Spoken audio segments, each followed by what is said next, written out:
True Crime Never Sleeps podcast. I'm your host, Larry Leese. And on today's episode, we begin Season 8 with John Dillinger. All new this season, we're diving into the life and crimes of the mob and the mafia. So stick around and we'll dive right into John Dillinger. But first, we'd like to thank our sponsors, Poddex, for sponsoring this episode. You're looking to grow your audience and reach new engagement, then check out poddex.com. Use the promo code Larry21 for 10% off your order. And Audible. Audible is a subscription service that allows you to buy audiobooks that you can listen to from anywhere. Audible allows you to choose from a gigantic array of audiobooks narrated by amazing narrators. Right now I'm listening to The Dead Zone by Stephen King, narrated by Oscar-winning actor James Franco. It's the chilling story of a high school teacher who falls into a coma and wakes up with psychic abilities. In all seriousness, audiobooks are great for when you're alone and maybe want to stop with the YouTube. So let me ask you this. Do you want a free audiobook of your choice? No purchase necessary? And from any kind of book, from bestsellers to true crime to romance, action, adventure, any kind of book? Well, then head on over to audibletrial.com/Larry21 and get your free book today. And of course, we'd like to remind you, you can be a part of the show and send us a voicemail, 682-305-0483. Leave us a comment on if we got anything wrong, let us know, or leave a comment about the case we just covered. And now, without further ado, on to the Season 8 premiere of John Dillinger. John Dillinger was an American gangster during the Great Depression. He led the Dillinger Gang, which was accused of robbing 24 banks and 4 police stations. Dillinger was imprisoned several times and escaped twice. He was charged with, but not convicted of, the murder of an East Chicago, Indiana police officer who shot Dillinger in his bulletproof vest during a shootout. It was the only time Dillinger was charged with homicide. Dillinger courted publicly. The media ran exaggerated accounts of his bravado and colorful personality and cast him as a Robin Hood. In response, J. Edgar Hoover, director of the Bureau of Investigation, later turned into the Federal Bureau of Investigation, used Dillinger as a campaign platform to evolve the Bureau of Investigation, developing more sophisticated investigative techniques as weapons against organized crime. After evading police in 4 states for almost a year, Dillinger was wounded and went to his father's home to recover. He returned to Chicago in July 1934 and sought refuge in a brothel owned by Anna. I'm not even going to try to say her last name, so it'll be Anna C., who later informed authorities of his whereabouts. On July 22, 1934, local and federal law enforcement officers closed in on the Biograph Theater. When agents moved to arrest Dillinger as he exited the theater, he tried to flee. He was shot in the back, and the deadly shot was ruled justifiable homicide. John Dillinger was born on June 22, 1903, at 2053 Cooper Street, Indianapolis, Indiana. The youngest of 2 children born to John Wilson Dillinger and Mary Ellen Lancaster. John Dillinger's parents had married on August 23, 1887. Dillinger's father was a grocer by trade and reportedly a harsh man. In an interview with reporters, Dillinger said that he was firm in his discipline and believed in the adage, spare the rod and spoil a child. Dillinger's older sister, Audrey, was born in 1889, and the mother died in 1907, just before his 4th birthday. Audrey married Emmett Fred Hancock that year and had 7 children. She cared for her brother John for several years until her father remarried in 1912. As a teenager, Dillinger was frequently in trouble for fighting and petty theft. He was also noted for his bewildering personality and bullying with smaller children. He quit school to work in an Indianapolis machine shop. His father feared that the city was corrupting his son, prompting him to move the family to Mooresville, Indiana. Dillinger's wild and rebellious behavior was unchanged despite his new rural life. In 1922, He was arrested for auto theft and his relationship with his father deteriorated. In 1923, Dillinger's troubles led him to enlisting in the U.S. Navy, where he was a petty officer, third-class machinery repairman, assigned aboard the battleship USS Utah, but he deserted a few months later when his ship was docked in Boston. He was eventually dishonorably discharged some months later. Dillinger returned to Mooresville, where he met Beryl Ethel Hovius. The two married on April 12, 1924. He attempted to settle down, but he had difficulty. Unable to find a job, he began planning a robbery with his friend Ed Singleton, who was an ex-convict. Surprise, surprise. The two robbed a local grocery store, stealing $50. While leaving the scene, the criminals were spotted by a minister who recognized the men and reported them to police. During the robbery, Dillinger had struck a victim on the head with a machine bolt wrapped in a cloth, and had also carried a gun, which, although it discharged, hit no one. The two men were arrested the next day. Singleton pleaded not guilty, but after Dillinger's father discussed the matter with Morgan County prosecutor Omar O'Hara, his father convinced Dillinger to confess to the crime and plead guilty without retaining a defense attorney.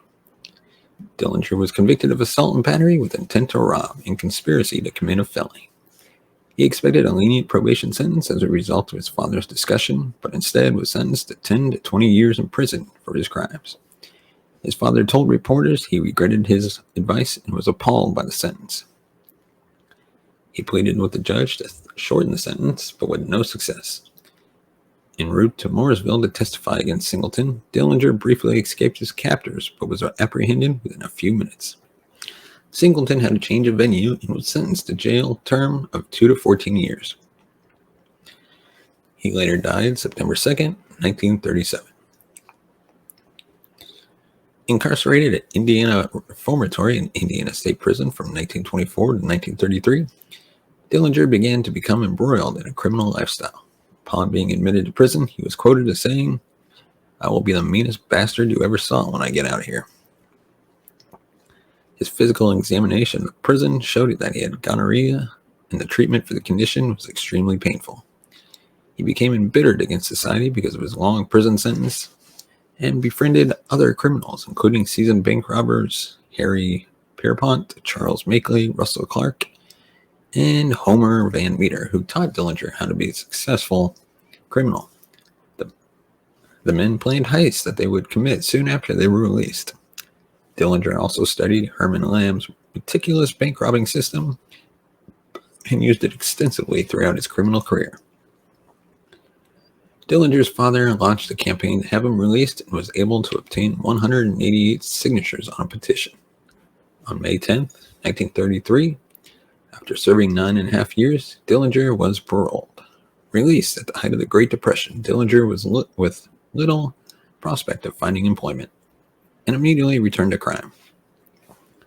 On June 21st, 1933, he robbed his first bank, stealing $10,000 from the New Carlisle National Bank.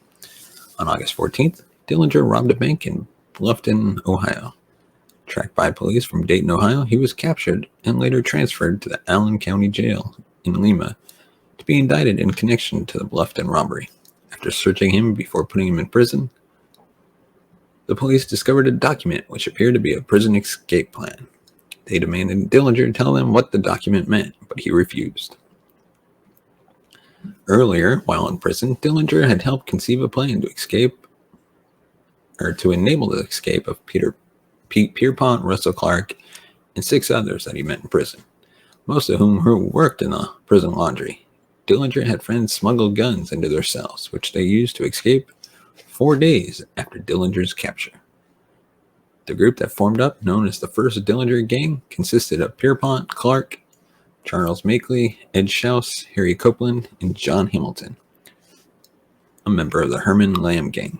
Pierpont, Clark, and Makeley arrived in Lima on October 12, 1933, where they impersonated Indiana State Police officers, claiming they had come to extradite Dillinger to Indiana. When the sheriff asked for their credentials, Pierpont shot Starbird dead, then released Dillinger from his cell. The 4 men escaped back to Indiana, where they joined the rest of the gang.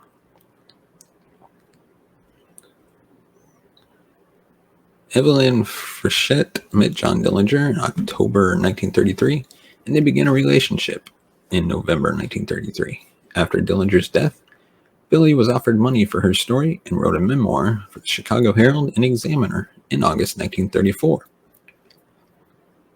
And now we're going to talk about the escape from Crown Point, Indiana. On January 25th, 1934, Dillinger and his gang were captured in Tucson, Arizona. He was extradited to Indiana and escorted back by Matt Leach, the chief of the Indiana State Police. Dillinger was taken to the Lake County Jail in Crown Point, Indiana, and imprisoned to face charges for the murder of a policeman who was killed during a Dillinger gang bank robbery in East Chicago, Indiana, on January 15th, 1934. The local police boasted to area newspapers that the jail was escape-proof, and from what I've seen so far in history, there's no such thing as an escape-proof prison. They even posted extra guards as a precaution. However, come to find out, on March 3rd, 1934, prison wasn't escape-proof. Dillinger was able to escape during morning exercises with 15 other inmates.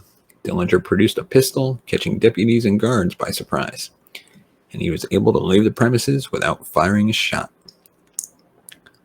Almost immediately afterwards, conjecture began whether the gun Dillinger displayed was real or not. According to Deputy Ernest Blanc, Dillinger had escaped using a real pistol. FBI files, on the other hand, indicate that Dillinger used a carved fake pistol.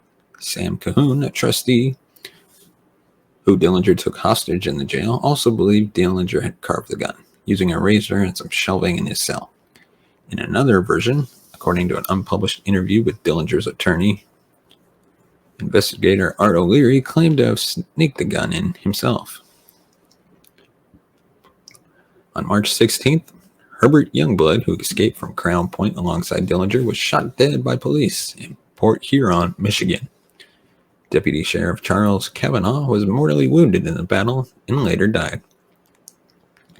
Before he died, Youngblood told officers Dillinger was in the neighborhood of Port Huron, and immediately officers began a search for the escaped man, but no traces of him were found. An Indiana newspaper reported that Youngblood later retracted the story and said he did not know where Dillinger was at the time, as he had parted with him soon after their escape. Dillinger was indicted by a grand jury, and the Bureau of Investigation, like we said, a precursor of the FBI, organized a nationwide manhunt for him. Just hours after his escape from the county jail, Dillinger reunited with his girlfriend Evelyn Billy Frechette. According to her testimony, Dillinger stayed with her for almost 2 weeks. However, the two had actually traveled to the Twin Cities and taking lodgings at the Santa Monica Apartments, Minneapolis, Minnesota, where they stayed for 15 days. Dillinger then met John Red Hamilton, and the two mustered a new gang consisting of Babyface Nelson's gang, including Nelson, Homer Van Meter, Tommy Carroll, and Eddie Green. 3 days after Dillinger's escape from Crown Point, the second gang robbed a bank in Sioux Falls, South Dakota. A week later, they robbed First National Bank in Mason City, Iowa. And now we're going to take a closer look at the Lincoln Court Apartments. On Tuesday, March 20th, 1934, Dillinger and Frechette moved into the Lincoln Court Apartments in St. Paul, Minnesota, using the aliases Mr. and Mrs. Carl T. Hillman. Daisy Coffey, the landlord, testified at the trial she spent most evenings during Dillinger's stay observing what was happening. On March 30th, Coffey went to the FBI's St. Paul field office to file a report, including information about the couple's new Hudson sedan parked in the garage behind the apartments. As a result of Coffey's tip, the building was placed under surveillance by 2 agents, Rufus Coulter and Rusty Knowles, that night, but they saw nothing unusual, mainly because the blinds were drawn. The next morning, at approximately 10:15 a.m., Agent Knowles circled around the block looking for the Hudson, but observed nothing.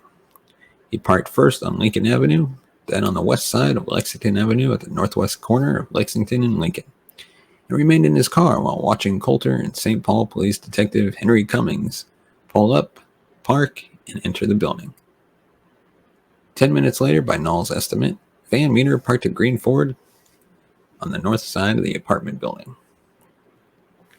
Meanwhile, Coulter and Cummings knocked on the door of apartment 303. Frechette answered, opened the door 2 to 3 inches. She said she was not dressed and to come back. Coulter told they would wait.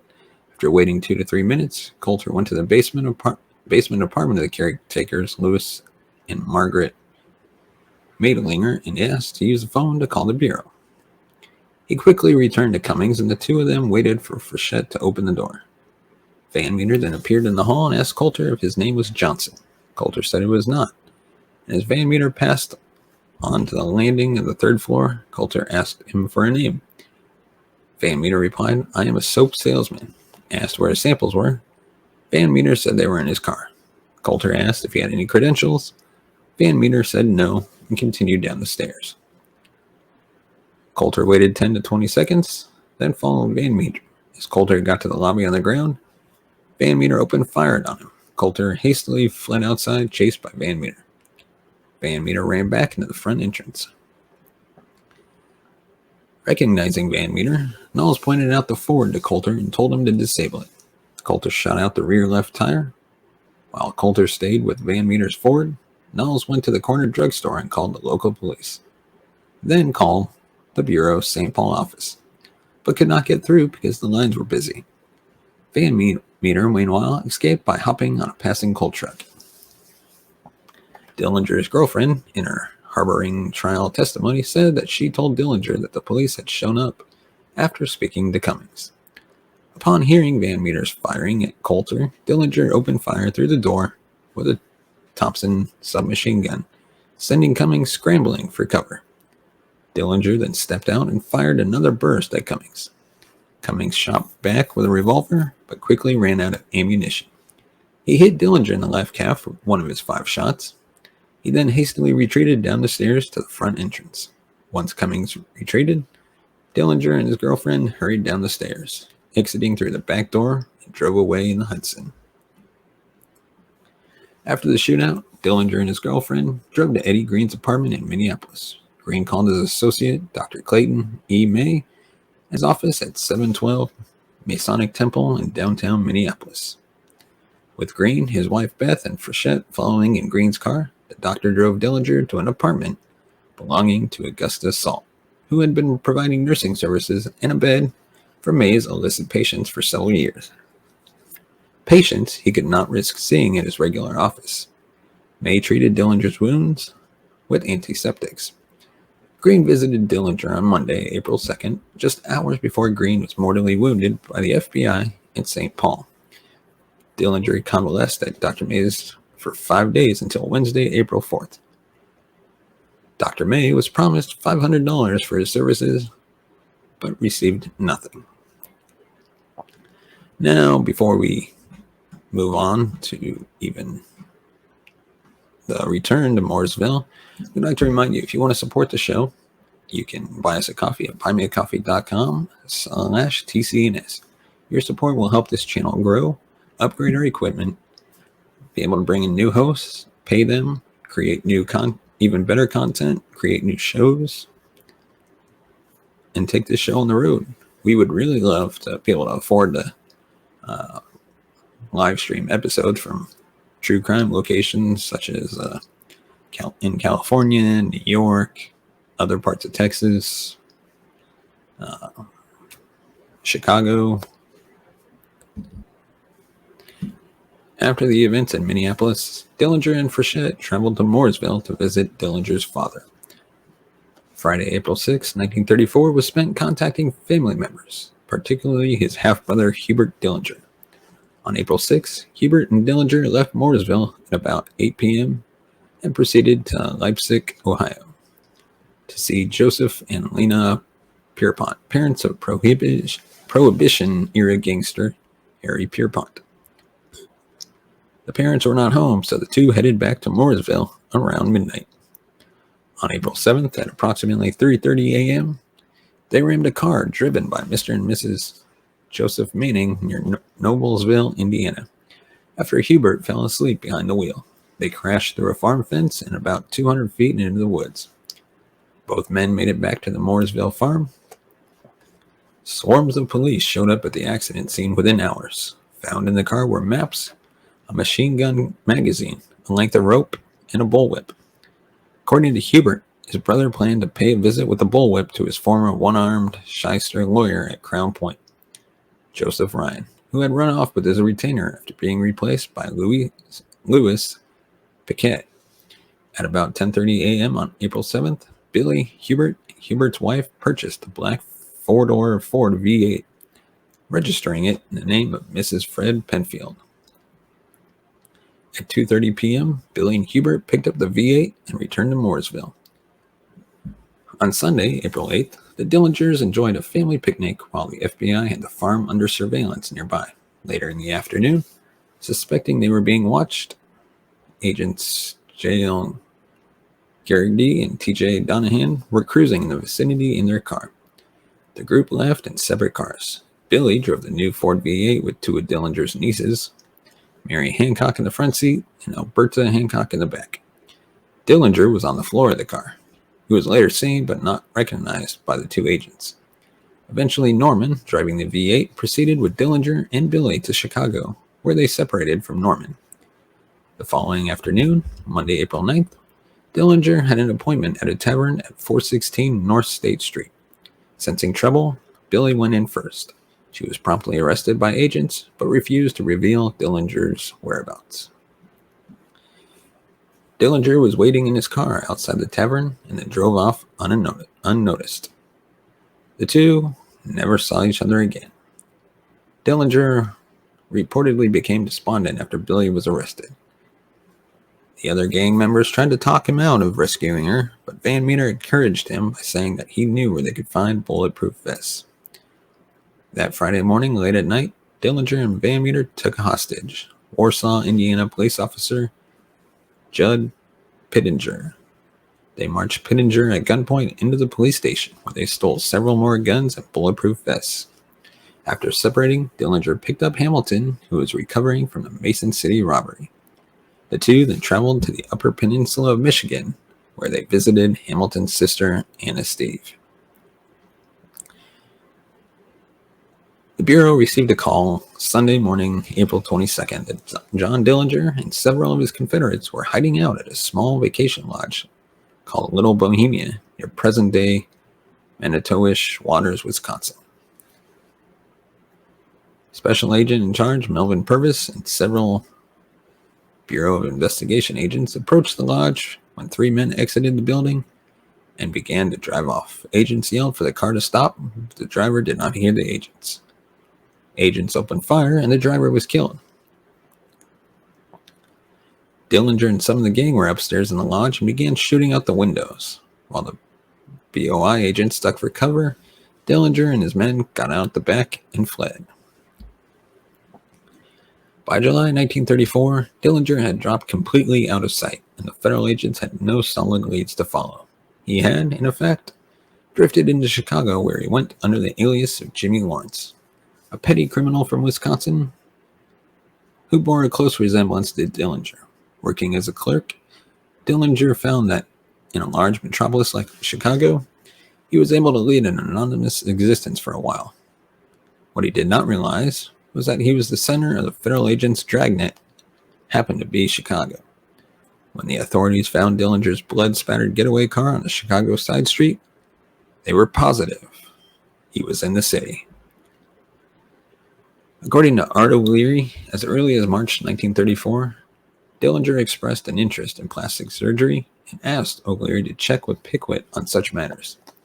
At the end of April, Pickett paid a visit to his old friend, Dr. Wilhelm Lozer. Lozer had practiced in Chicago for 27 years before being convicted under the Harrison Narcotic Act in 1931. He was sentenced to 3 years at Leavenworth, but was paroled early on December 7, 1932. He later testified that he performed facial surgery on himself and obliterated the fingerprint impressions on the tips of his fingers by the application of a caustic soda preparation. Pickett said Dillinger would have to pay $5,000 for the plastic surgery. $4,400 split between Pickett, Lozer, and O'Leary, and $600 to Dr. Harold Cassidy, who would administer the anesthetic. The procedure would take place at the home of Pickett's longtime friend, 67-year-old James Probasco, at the end of May. On May 28th, Lozer was picked up at his home at 7:30 p.m. by O'Leary and Cassidy. The three of them drove to Probasco's place. Dillinger chose to have a general anesthetic. Cassidy administered an overdose of ether, which caused Dillinger to suffocate. He began to turn blue and stop breathing. Lozer pulled Dillinger's tongue out of his mouth with a pair of forceps, and at the same time forcing both elbows into his ribs. Dillinger gasped and resumed breathing. The procedure continued with only a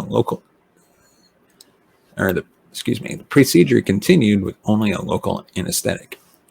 Lozer removed several moles on Dillinger's forehead, made an incision in his big nose, and an incision in his chin, and tied back both cheeks.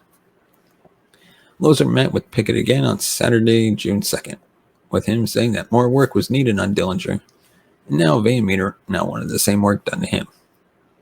Also, both now wanted work done on their fingertips. The price for the fingerprint procedure would be $500 per hand or $100 a finger. Lozer used a mixture of nitric and hydrochloric acid. Lozer met O'Leary the following night at Clark and Wright at 8:30, and they once again drove to Probasco's. Present this evening were Dillinger, Van Meter, Probasco, Pickett, Cassidy, and Peggy Doyle, Probasco's girlfriend. Lozer testified that he worked for only about 30 minutes before O'Leary and Pickett had left. Minor work was done 2 nights later, Tuesday, June 5th. Lozer made some small corrections, first on Van Meter, then Dillinger. O'Leary stated that Dillinger expressed dissatisfaction with the facial work that Lozer had performed on him. O'Leary said that on another occasion, that Probasco told him, "The son of the bitch has gone out for one of his walks, that he did not know when he would return." That Probasco raved about the craziness of Dillinger, stating that he was always going for walks and was likely to cause the authorities to locate the place where he was staying. That Probasco stated frankly on this occasion that he was afraid to have the man around. Agents arrested Lozer at 1127 South Harvey, Oak Park, Illinois, on Tuesday, July 24th. O'Leary returned from a family fishing trip on July 24th, the day of Lozer's arrest, and had read in newspapers that the Department of Justice was looking for 2 doctors and another man in connection with some plastic work that was done on Dillinger. O'Leary left Chicago immediately, but returned 2 weeks later, and learned that Lozer and others had been arrested. He phoned Pickett, who assured him everything was all right, then left again. He returned from St. Louis on August 25th and was promptly taken into custody.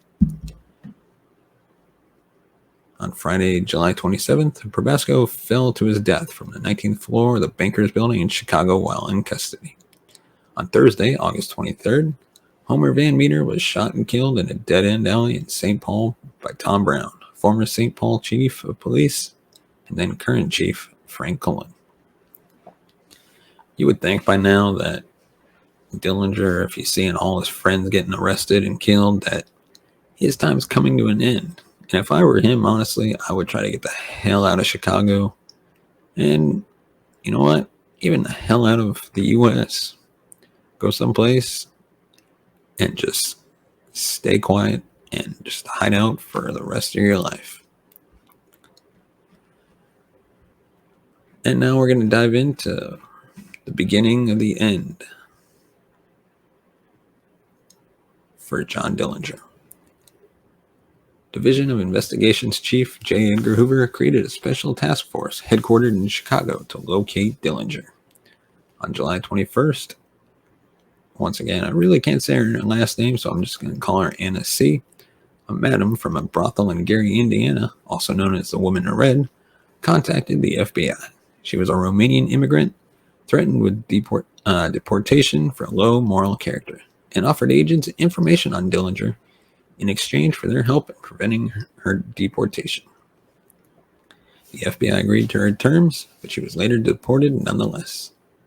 She revealed that Dillinger was spending his time with another prostitute, Polly Hamilton, and that she and the couple were going to see a movie together on the following day. She agreed to wear an orange dress so police could easily identify her. She was unsure which of the two theaters they would attend, the Biograph or the Marlboro. On December 15th, 1934, pardons were issued by Indiana Governor Harry Leslie for the offenses of which Anna C. was convicted. Anna stated that on Sunday afternoon, July 22nd, Dillinger asked her whether she wanted to go to the show with them, being Pauline, him. A team of federal agents and officers from police forces from outside of Chicago was formed, along with a very small number of Chicago police officers. Among them was Sergeant Martin Zarkovich, the officer to whom Anna had acted as an informant. At the time, federal officers felt that the Chicago police had been compromised and therefore could not be trusted. Of course, in reality, Hoover and Purvis wanted more of the credit. Not wanting to take the risk of another embarrassing escape of Dillinger, the police were split into two groups. On Sunday, one team was sent to the Marlboro Theater, and another team surrounded the Biograph Theater on the north side of Chicago. At approximately 8:30 p.m., Sage, Hamilton, and Dillinger were observed entering the Biograph Theater, which was showing the crime drama Manhattan Melodrama, starring Clark Gable and William Powell. During the stakeout, the Biograph's manager thought the agents were criminals setting up a robbery. He called the Chicago police, who dutifully responded and had to be waved off by the federal agents, who told them they were on a stakeout for an important target. When the film ended, Purvis stood by the front door and signaled Dillinger's exit by lighting a cigar. Both he and the other agents reported that Dillinger turned his head and looked directly at the agent as he walked by, glanced across the street, then moved ahead of his female companions, reached into his pocket but failed to extract his gun, and ran into a nearby alley. Other accounts stated Dillinger ignored a command to surrender, whipped out his gun, then headed for the alley. Agents already had the alley closed off. 3 men pursued Dillinger into the alley and fired. Clarence Hurt shot twice, Charles Winstead 3 times, Herman Hollis once. Dillinger was hit from behind and fell face first to the ground. Dillinger was struck 4 times with 2 bullets grazing him and 1 causing a superficial wound to the right side. The fatal bullet entered through the back of his neck, severed the spinal cord, passed into his brain, and exited just under the right eye, severing 2 sets of veins and arteries. An ambulance was summoned, although it was soon apparent Dillinger had died from the gunshot wounds. He was officially pronounced dead at Alexian Brothers Hospital. According to investigators, Dillinger died without saying a word. Winstead was later thought to have fired the fatal shot, and as a consequence received a personal letter of commendation from J. Edgar Hoover. Dillinger was shot and killed by the special agents on July 22, 1934 at approximately 10:40 p.m. Dillinger's death came only 2 months after the deaths of fellow notorious criminals Bonnie and Clyde. There were reports of people dipping their handkerchiefs and skirts into the pool of blood that had formed as Dillinger lay in the alleys. As keepsakes, souvenir hunters madly dipped newspapers on the blood that had stained the pavement. Handkerchiefs were whipped out and used to mop up the blood. Dillinger's body was available for public display at the Cook County Morgue. An estimated 15,000 people viewed the corpse over a day and a half. As many as 4 death masks were also made. Dillinger is buried at Crown Hill Cemetery in Indianapolis. Dillinger's gravestone had been replaced several times because of vandalism by people chipping off pieces as souvenirs. Hilton Crouch, an associate of Dillinger's on some early heists, is buried only a few yards to the west. So I leave you with this. What are your thoughts on John Dillinger? Let us know in the comments what you thought about this episode. Is there any gangsters and mobsters you want us to create an episode around? Let us know. And like we said, if you want to support the show, you can buy us a coffee at buymeacoffee.com/TCNS. And as always, thank you so much for watching and listening. We will see you next